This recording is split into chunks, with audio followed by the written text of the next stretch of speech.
ఆంధ్రప్రదేశ్లో నేటి నుంచి చెత్త పన్ను రద్దు. నేటి నుంచి అమలు. 85 లక్షల టన్నుల వ్యర్థాలను ఏడాదిలో తొలగిస్తాం. 2029 నాటికి స్వచ్ఛాంధ్ర లక్ష్యం సాధిస్తాం. 2025 డిసెంబర్ నాటికి బందరు పోర్టు పూర్తి. స్వచ్ఛతా హీ సేవా కార్యక్రమంలో సీఎం చంద్రబాబు. ఇళ్ల నుంచి చెత్త సేకరణకు 500 కోట్లు అవసరం. ప్రభుత్వానికి అధికారుల నివేదిక.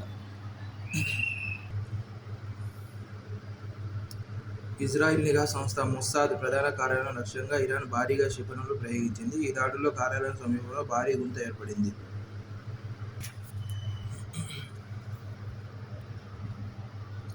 కొత్త పార్టీని స్థాపించిన ప్రశాంత్ కిషోర్. జన్ సూరజ్ పార్టీని ప్రారంభించిన ప్రశాంత్ కిషోర్.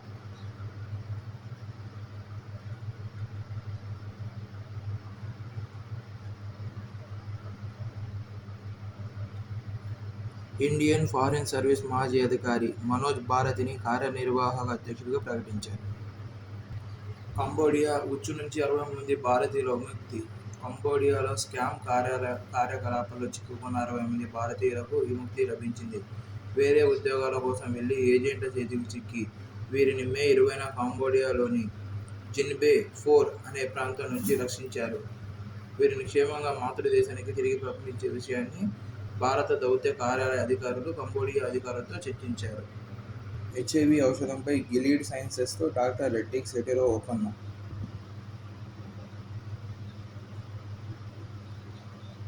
ఫిబ్రవరి 1 నుంచి మదుపర్లకు 3-in-1 అకౌంట్ లేదంటే యూపీఐ ఆధారిత బ్లాక్ మెకానిజం. 3-in-1 ట్రేడింగ్ ఖాతా. ఇందులో ఒక సేవింగ్స్ ఖాతా, ఒక డీమ్యాట్ ఖాతా, ఒక ట్రేడింగ్ ఖాతా కలిసి ఉంటాయి. ఒకవేళ క్లయింట్లు తమ నిధులను తమ సేవింగ్స్ ఖాతాలో ఉంచితే అందుకు వడ్డీ పొందుతారు. యూపీఐ బ్లాక్ మెకానిజంలో క్లయింట్లు సెకండరీ మార్కెట్లో ట్రేడింగ్ను సైతం తమ బ్యాంక్ ఖాతాల్లోని నిధులను బ్లాక్ చేయడం ద్వారా చేయొచ్చు.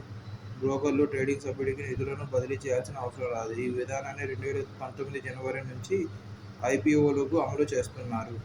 ప్రతి విద్యార్థికి ప్రత్యేక నంబర్. ఆధార్ తరహాలో అపాన్ పేరుతో ఒకే దేశం ఒకే ఐడికి కేంద్ర శ్రీకారం. స్కూల్ నుంచి యూనివర్సిటీ వరకు అదే నంబర్ కేటాయింపు. ఎక్కడున్నా ఏం చదువుతున్నా ట్రాకింగ్. తొలి విడతలో 9 నుంచి 12 తరగతుల విద్యార్థులకు అమలు. రాష్ట్రంలో 18 లక్షల మందికి నమోదుకు పాఠశాల విద్యాశాఖ కసరత్తు. Automated permanent academic account registry పేరుతో విద్యార్థులకు ఆధార్ తరహాలో ప్రత్యేక నెంబర్తో కూడిన గుర్తింపు కార్డు ఇచ్చేందుకు కేంద్ర ప్రభుత్వం శ్రీకారం చుట్టింది. పశ్చిమ కనుమలు వింధ్య పర్వతాల్లో కనిపించే హెస్పెరిడే కుటుంబానికి చెందిన వింధ్యన్ బాబ్ అర్నిటా వింతియానా జాతి సీతాకోకచిలుక అల్లూరి జిల్లాలోని రంపా జలపాతం వద్ద పెద్ద కొండకు వెళ్లే అడవిలో కనిపించింది. హిమాలయాల్లో తప్ప ఎక్కడా కనపడని గ్రే స్క్రబ్ హోపర్ ఏరోమాషస్ కుటుంబం జాతి సీతాకోకచిలుక మారేడుమిల్లి మండలం ఆకుమామిడి కోట పరిసరాల్లో రికార్డయింది.